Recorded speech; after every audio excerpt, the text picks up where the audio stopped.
Good morning, Twin Lakes. My name is Van, and this is my dad, Jared, and we are here to give you this morning's Devo. Yeah, so living Jesusly, that's our theme this year at Twin Lakes. And when I heard this, man, I was all in for about 2 seconds. And then I realized, that's scary to live like Jesus in our culture. Well, there were two men, Matthew chapter 8, that wanted to follow after Jesus. And one was a scribe, and he ran up to Jesus right as he's about to get on a boat and head out on the Sea of Galilee. And he said, "Jesus, I will follow you wherever you go." And Jesus responds with a parable, and he says, "Foxes have holes, birds have nests, but the Son of Man has no place to lay his head." Which seems like an odd response, but think about who he's talking to. He's talking to a scribe. Scribes would have had power, prestige, reputation, money, and probably really nice houses.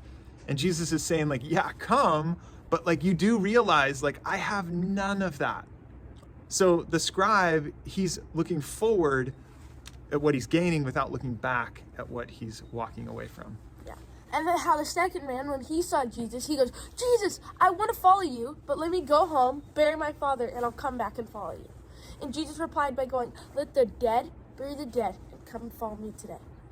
And that might sound a little harsh, but the man meant, let me go home, live with my father until he dies, get my inheritance, and then I'll have both.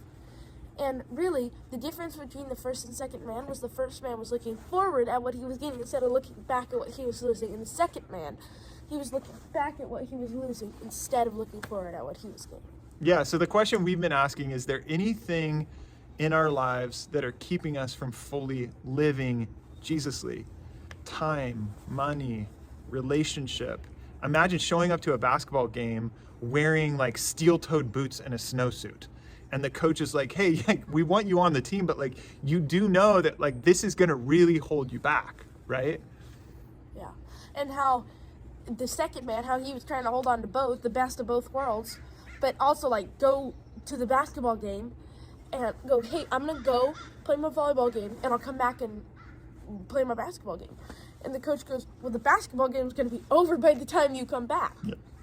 So if there's anything that you're thinking about or praying about today that might be holding you back, I can tell you right now, it's well worth the exchange. Following after Jesus is always worth it. It may cost a little bit up front, but it's worth it. So God bless you guys. Let's live Jesusly this year, and we'll see you next time.